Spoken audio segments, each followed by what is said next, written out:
The children in the town of Redacted knew better than to cross the old bridge in the park, especially during the evening hours on foggy nights. Even the grown-ups stayed clear, knowing that those who dared venture out were doomed never to be seen again. And everyone knows grown-ups are usually pretty naive when it comes to such matters. They had even made an effort to stop people from crossing the bridge by installing a gate that closed every day an hour before sundown to block access to the park. The grown-ups seemed so proud of themselves for protecting the little ones, and so the children didn't have the heart to tell them that it was a waste of money better spent buying birthday and Christmas presents. Everyone knew better than to cross that bridge, so there was no reason for a gate at all. Unfortunately, Eleanor was nobody, and even if she was somebody, she was a very stupid little girl. Born and raised in the next town over, little Eleanor had only recently moved to Redacted when her parents divorced and her father and new stepmother got full custody of her. Though she fancied the idea that she was just too clever to get along with the other children, the opposite was in fact true. She was nearly as ignorant as a grown-up, constantly questioning things and demanding evidence for every trivial truth. Some of the harsher rumors claimed that she didn't believe in ghosts, aliens, or even the completely inarguable fact that the 4th grade homeroom teacher, Mr. Mason, was a werewolf demon hybrid from Heck who worked for the devil himself. Thus, Eleanor had rightfully replaced paste-eating Patty as the village idiot in blank elementary school. Even so, Eleanor was very prideful. No matter how much the other children chastised her for saying silly things like there's no such thing as a baby biting sewer clowns, she persisted. It wasn't long before everyone started avoiding her, fearing that her blatant disrespect of the supernatural made her dangerous and unlucky.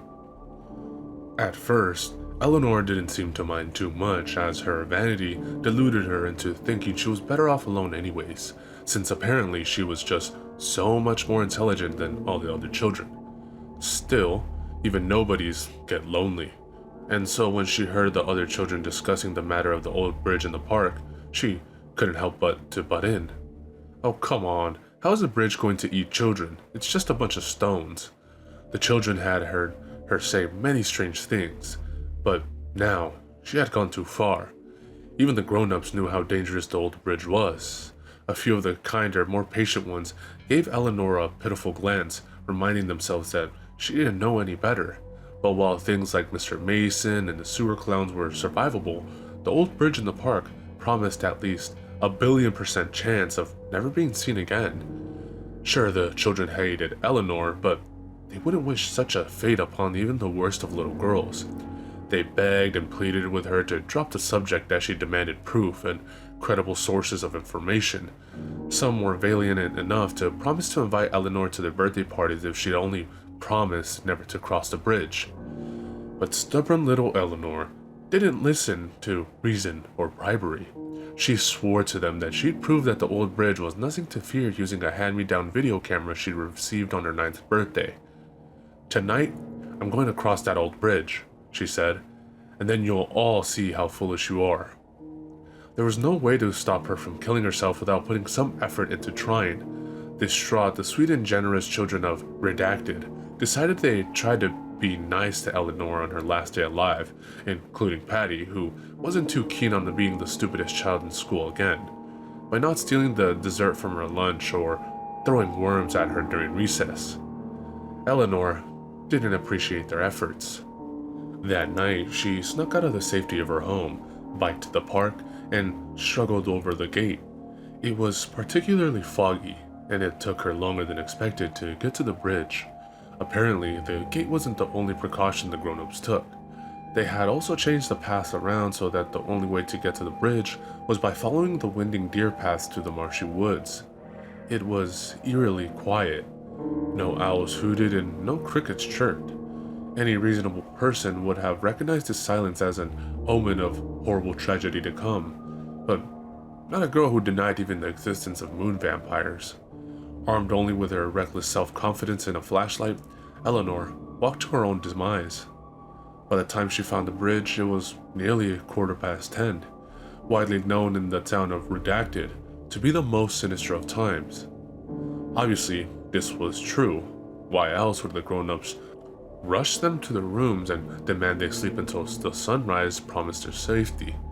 Eleanor either willingly ignored at the time or just didn't know its significance as she turned on the camera.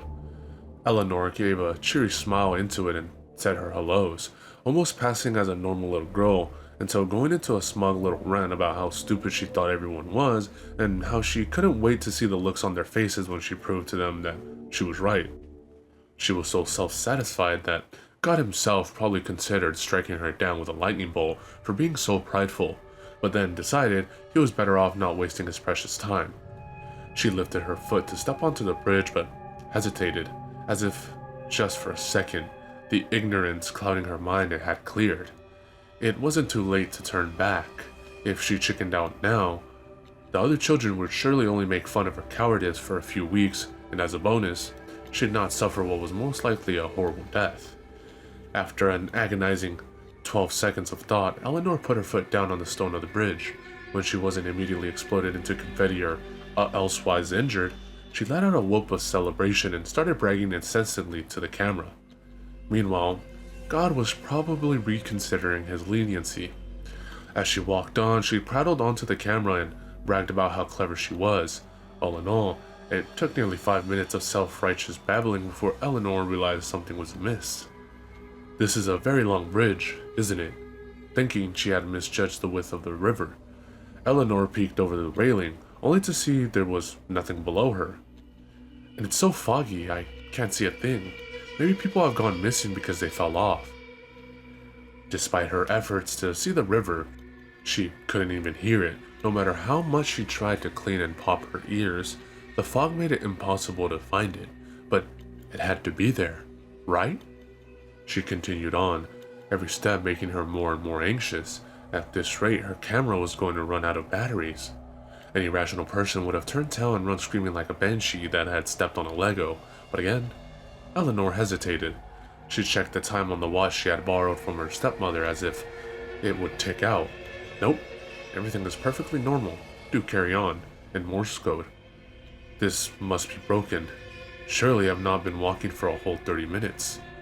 Her panic only rose when she checked to see how long the camera had been recording. Eleanor hadn't pressed a button, and all this time she'd been talking to no one like a complete maniac. Before she had time to swear aloud, her flashlight had the nerve to flicker. Not only had she forgot to record this experience, she left her spare batteries at home. Eleanor was in trouble, though she didn't realize yet how much trouble she was in. Even now, she thought the worst that would happen was her getting lost on the way home without any light to guide her way. Her shoulders slumped, and with a pout, she turned around to head back before her batteries died completely. She felt almost as dumb as she was, wandering into the woods so underprepared. Cockiness killed the cat. Eleanor supposed, though by killed, she actually meant non-lethally inconvenienced. Maybe she'd try again tomorrow night. It felt like 3 hours passed, but in reality, it was closer to 2.5. Eleanor, patron saint of not believing anything without proof, ignored the very real evidence of her stepmother's watch telling her it was nearly 1 in the morning. Unable to control herself anymore, she burst into a sprint and ran as fast as her little legs could carry her, desperate to see the bank of the river. Her flashlight gave out, and so did her confidence. She screamed as loudly as she could and fell into a heap onto the cool stone of the bridge. What was she supposed to do now? Turning back clearly wasn't any good, and seeing as the park was closed, there was no one around to hear her pitiful cries for help. Eleanor gave up. Instead of running around screaming, she opted to just sit there and wait for the sun to come up. Surely it'd be a waste of energy to do anything more. Hours passed by, slower than the maple syrup right out of a too-cold fridge. Eleanor did anything she could think of to pass the time. Practice multiplication in her head, figure out what she'd tell her father when he found out she'd been all night wandering the woods. Anything but acknowledge that maybe she'd never get off this bridge alive. Though instead of fearing monsters, she was still afraid of earthly things like dying of wolves or boredom. To prevent at least one of those things, Eleanor put on her camera, for real this time, and began recording her goodbyes. At the very least, she thought, she could delete it if everything turned out alright. As if on cue, A light in her peripheral vision caught her attention. She quickly turned the camera off and got to her feet. Was it the sun already? No, it wasn't the right color, and it was too small. Could it be? Hey, help! Like a moth drawn to a bug zapper, Eleanor scrambled to her feet and darted for the light. Help me! Hello? The light, or more accurately, the ancient old lady holding the light, responded. Are you lost, little girl? Eleanor slowed to a quick jog, tears of relief swelling in her eyes. No child in the entire world had ever been more happy to see a weird stranger on a bridge. Yes, oh thank you so much. I was getting worried that I'd never see anyone again. She couldn't yet see that the old woman had no eyes, or that her right arm appeared to be made of solid gold. She didn't see the many rows of bristle-like teeth or the fingers that seemed to have twice as many bones as they should have. If she had, maybe she'd have stopped herself before running straight into the monster's arm and hugging her close. Please, will you take me home? The monster was taken aback. She'd eaten many children, but this was the first to so quickly give itself up to her. This was very fortunate for Eleanor. If the monster were more focused, she'd have unhinged her jaw and swallowed her whole before Eleanor had the chance to look up and realize she was in mortal danger. With a scream, she threw herself off the monster and back the way she came without even looking back to confirm what she saw was real. Skeptic or not, she was more prepared to face the lonely bridge than what seemed to be an actual monster. The old woman regained her wits and let out a cackle before chasing after Eleanor. Don't you want my help anymore? Her feet pitter-pattered in such a way that it sounded like she had 3 sets of feet. Eleanor had never been an athletic child and was still plump with baby fat and too many Christmas sweets. But there was something about being terrified half to death that really gets the adrenaline pumping.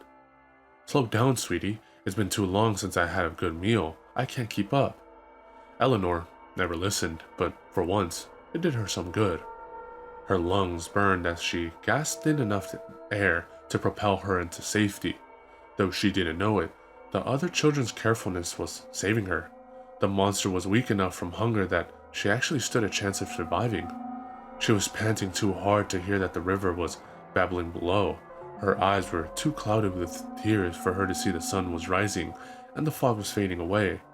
The moment the light of morning reached down to the bridge, the monster let out a horrible screech and quickly scurried down into the river, but Eleanor was still running, until she was off the bridge and nearly out of the woods.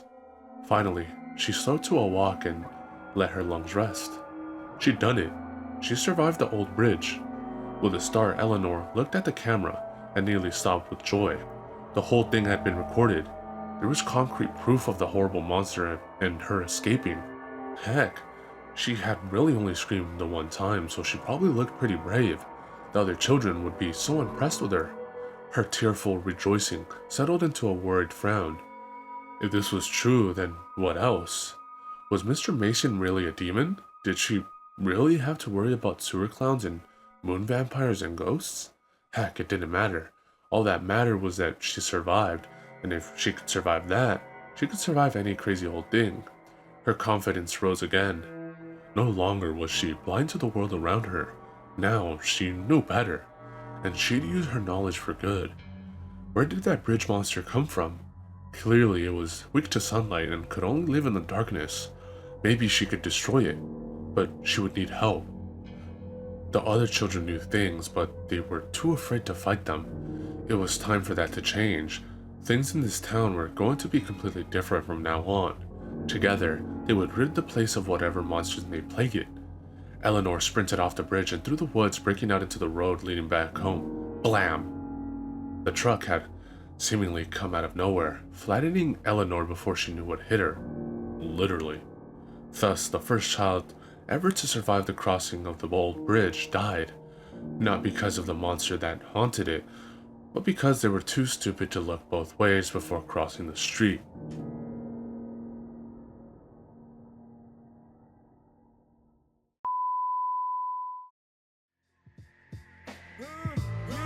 Big up to all my peoples. I done dug into my bag of tricks, came up with some different skits. Not your average mafia, I be on some different shit. You know I'm pimping shit that make you use your mind. So if you can fill in the blanks, do it when it's time. Come on. 1, 2, 3, 4, 5, 6, 7. Feel like I'm in hell, but I wish I wasn't. Yeah, you got it, now knock it while I rock it. I stick plugs in the socket and money in my. Yo, I get psychotic when you try to diss my staff. No props for your block, so